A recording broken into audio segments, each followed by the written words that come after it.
धीरे बोलो, कोई सुन ना ले। ये बात हम सब के कानों में पड़ी होगी और हमारे मुंह से भी निकली होगी, लेकिन सोचने की बात यह है कि ये वाक्य कब कब हमारे मुंह से निकलता है और कब कब हमारे कानों में पड़ता है, क्योंकि ऐसे काम ही गुप्त राज होते हैं जो हम दूसरों के कानों में पड़ने नहीं देना चाहते। अक्सर परिवार में अशांति का कारण हम स्वयं ही होते हैं। हम इस बात को देख पाए भले ना देख पाए, पर ये असल सत्य है, क्योंकि जाने अनजाने में हम खुद ही अपनी वो बातें दूसरों को बता देते हैं जो हमें कभी भी नहीं बतानी चाहिए, और वही बातें जो जाने अनजाने में हमने किसी दूसरे के सामने बता दी थी, और वही हमारे दुख का कारण बन जाती है, वही हमारे झगड़े का कारण बन जाती है। और फिर बाद में हमें पछतावा होता है कि मुझे ये बात किसी को बतानी नहीं चाहिए थी, मेरी ही गलती हुई है कि मैंने जाने अनजाने में ये बात सभी को बता दी थी। इसीलिए आज की जो बोध कहानी मैं आपको सुनाने वाला हूँ, उसे सुनने के बाद आपको 7 ऐसी बातें पता चलेगी जो आपको कभी किसी को नहीं बतानी चाहिए। ये जो 7 बातें हैं जो आपको किसी को नहीं बताना चाहिए, इसके पीछे का तर्क भी मैं आपको बता दूंगा। और इन 7 बातों के अलावा अगर आपको लगता है कि कोई बात ऐसी है जो मुझसे छूट गई या मैं नहीं बता पाया, तो कमेंट सेक्शन में ज़रूर बताएं। इससे पहले कि आप इस बोध कहानी में खो जाएं, इस चैनल को सब्सक्राइब जरूर कर लें। तो चलिए कहानी की शुरुआत करते हैं। एक समय की बात है, एक नगर में मोहन नाम का एक युवक रहता था।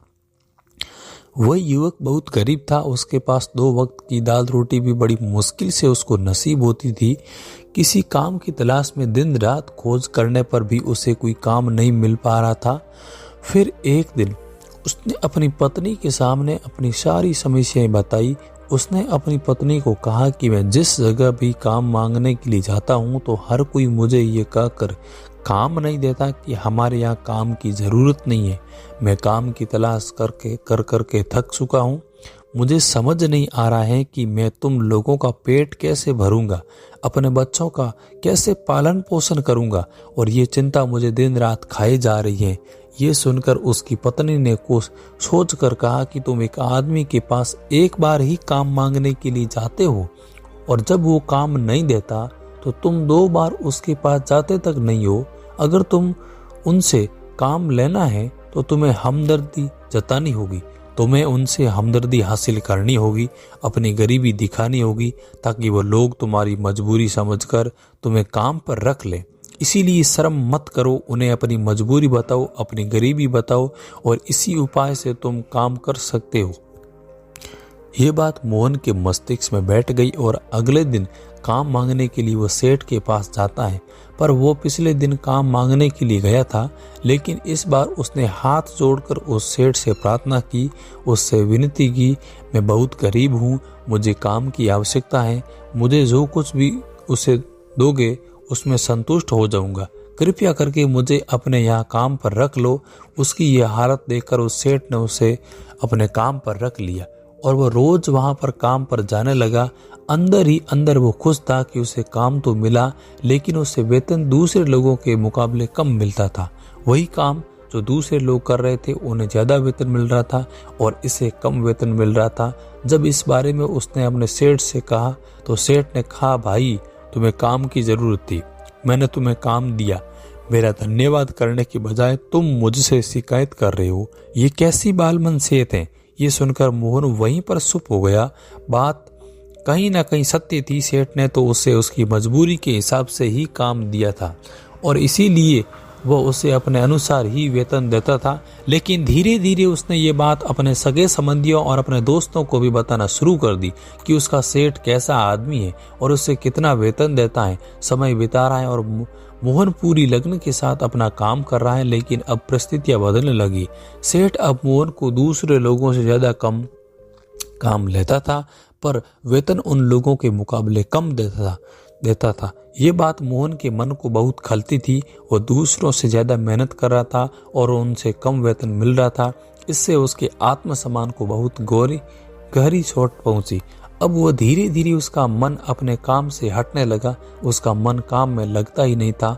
जाहिर सी बात थी कि ऐसी जगह किसका मन लगेगा जहां आदमी को अपने आत्मसम्मान के साथ समझौता करना पड़े। इसीलिए जल्दी उसने अपना काम छोड़ दिया और वो घर पर आकर खाली बैठ गया। जब अब उसके पास घर का खर्चा चलाने के लिए भी पैसे नहीं थे, इसीलिए उसने अपने सगे संबंधियों, अपने दोस्तों से सहायता मांगनी शुरू की। लेकिन उसके दोस्त उसके सामने तो उसे दया का पात्र समझते और अपने दोस्तों से सहायता मांगने शुरू की, लेकिन उसके दोस्त उसके सामने तो उसे दया का पात्र समझते थे, उसे दिलासा देते थे, लेकिन पीछे से उसका मजाक उड़ाते थे। वो कहते थे कि कितना बेवकूफ है, सेठ ने इतना काम लिया, बेचारे को पैसे भी नहीं दिए। अरे हम इसको पैसे दे दें तो ये कल हमारा भी पैसा वापस कैसे कर पाएगा। इसकी ऐसी हालत है, काम तो इसके पास कुछ है नहीं, पैसा कहाँ से कर लेगा।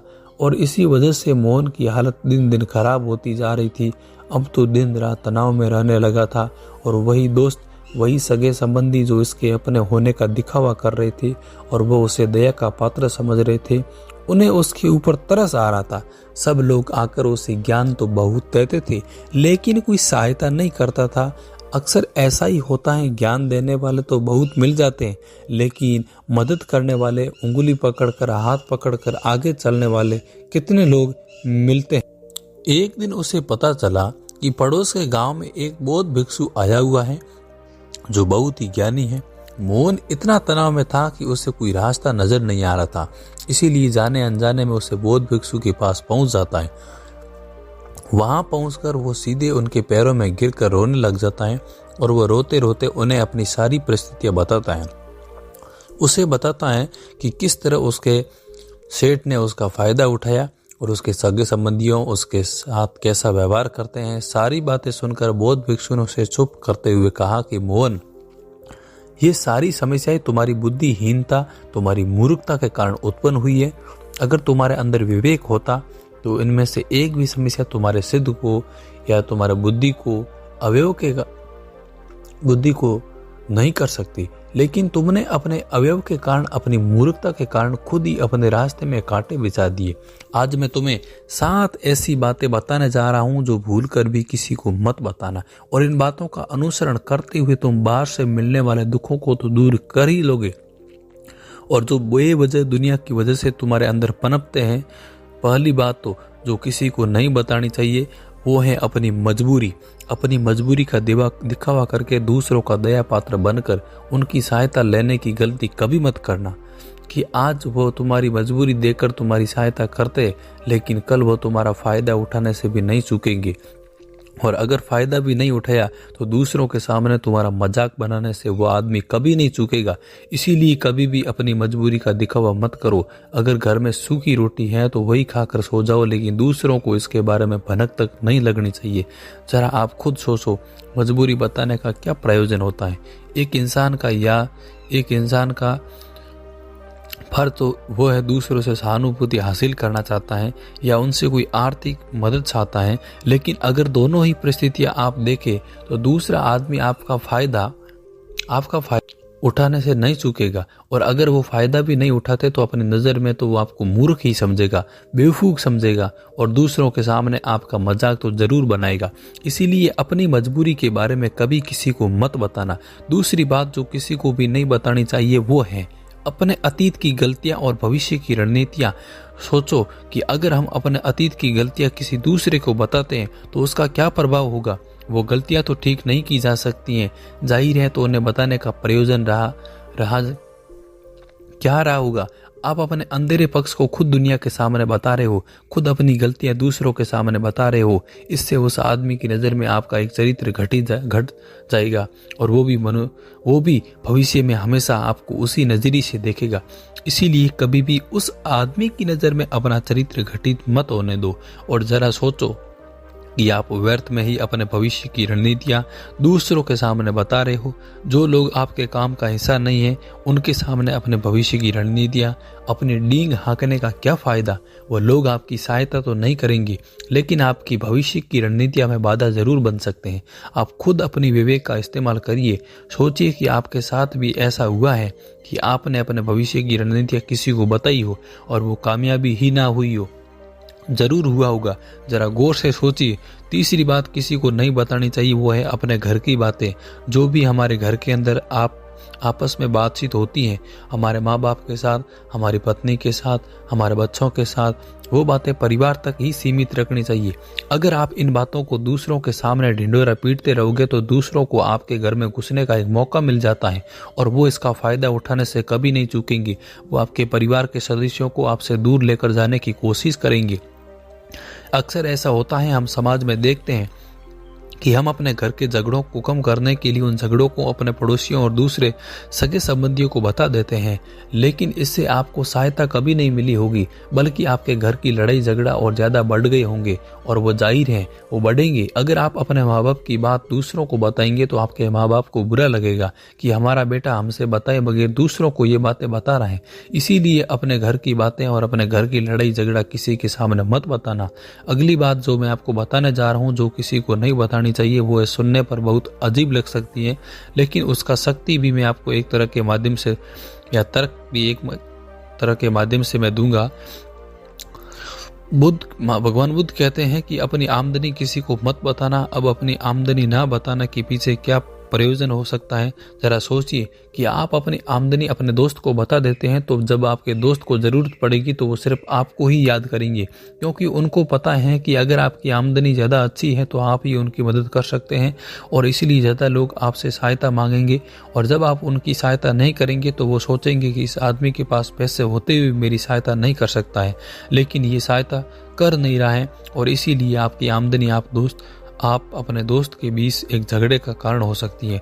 और कम आमदनी होगी तो लोग मजाक उड़ाएंगे और ज़्यादा होगी तो सहायता मांगेंगे, तो अपनी आमदनी बताने का प्रयोजन नहीं है। अगली बात जो मैं आपको बताने वाला हूँ उसे आप गांठ बांध लेना और किसी को ये बात मत बताना। अपनी कमजोरी और अपनी ताकत अक्सर इंसान को पता नहीं होती है कि उसकी सहायता, उसकी कमजोरी या उसकी ताकत क्या है, लेकिन अगर आपको अपनी कमजोरी और अपनी ताकत पता है तो पहली बात तो आप बहुत बुद्धिमान आदमी हैं और दूसरी बात कि आपको ये बातें किसी को नहीं करनी चाहिए, क्योंकि अगर आपकी कमजोरी दूसरों को पता चल गई तो वो आपकी कमजोरी का फ़ायदा उठाएंगे और अगर आपकी ताकत पता चल गई तो भी वो आपकी ताकत का कमजोरी बन जाएगी, क्योंकि वो ताकत दूसरे आदमी को पता है और वो ताकत की काट भी ढूंढ ही लेगा। अपनी कमजोरी और अपनी ताकत अपनी पत्नी अपने पति को भी नहीं बतानी चाहिए, क्योंकि इसके बाद आपको घर में उनसे हमेशा दब के रहना पड़ेगा। अगली बात जो किसी को नहीं बतानी चाहिए वो है अपने मित्र और अपने शत्रु मित्रों के बारे में। अगर दूसरे लोगों को बताएंगे वो आपके मित्रों के साथ अपनी घनिष्ठी बनाकर आपको धोखा दिलवा सकते हैं, आपके घर में मित्रों को आपसे दूर करने का प्रयास कर सकते हैं। अक्सर हम आम आदमी ऐसा नहीं करता, लेकिन आपके दुश्मन ऐसा करने की कोशिश कर सकते हैं। और दूसरी तरफ आपकी शत्रु का भी किसी को नहीं पता लगना चाहिए, क्योंकि आज जो आपका मित्र है वो अगर कल वो आपका दुश्मन हो गया तो वो आपके दुश्मन के साथ मिलकर ही आपको धोखा दे सकता है या आपकी दुश्मनी का फ़ायदा उठा सकता है, आपको धोखा दे सकता है। इसलिए अपने सबसे अच्छे दोस्त को भी अपने दुश्मन के बारे में कभी मत बताना। और अगली और आखिरी बात करना चाहता हूँ कि जब तुम दान करते हो तो दान के बारे में किसी को मत बताना, नहीं तो दान करना व्यर्थ हो जाता है, बेकार हो जाता है। जब आप अपने दान का ढिंढोरा पीटते हो तो आप ये बता रहे हो कि मैं कितना बड़ा धनी पुरुष हूँ और ये आपके अंदर एक अहंकार निर्मित करेगा। इसीलिए दान गुप्त रूप से किया जाए उतना ही अच्छा होगा और उतना ही फलदायी होगा। जब आपका बायां हाथ दान कर रहा है तो दाएं हाथ को भी पता नहीं चलना चाहिए कि बायां हाथ दान कर रहा है। ये 7 बातें जो बौद्ध भिक्षु ने मोहन को बताई, इनमें संसार के सभी सिद्धांत छुपे हुए हैं। इन बातों का अनुसरण करते हुए आप अपने घर में सुख शांति बना सकते हैं और घर के झगड़े हमेशा के लिए दूर कर सकते हैं। आप इन बातों के बारे में अपने विवेक से भी सोचेंगे तो आपको ये बात सच मालूम होगी। और हमारी कहानी सुनने का मकसद यही है कि आपका विवेक जागृत हो, आप खुद उन बातों के बारे में सोचो जो हम आपको बता रहे हैं, और अगर हम गलत हैं तो आप कमेंट सेक्शन में वो बात ज़रूर बताएं जिस पर हमने कोई गलत कहा है या कोई सब छूट गया है। तो मिलते हैं नेक्स्ट वीडियो में, बने रहिए। और यदि चैनल पर फर्स्ट बार है तो चैनल को सब्सक्राइब मेरे दोस्त ज़रूर कर दीजिए और वीडियो को लाइक कर दीजिए। और अच्छा लगा है वीडियो तो अपने फैमिली के साथ में, परिवार के साथ में इस वीडियो को शेयर कर दीजिए। धन्यवाद।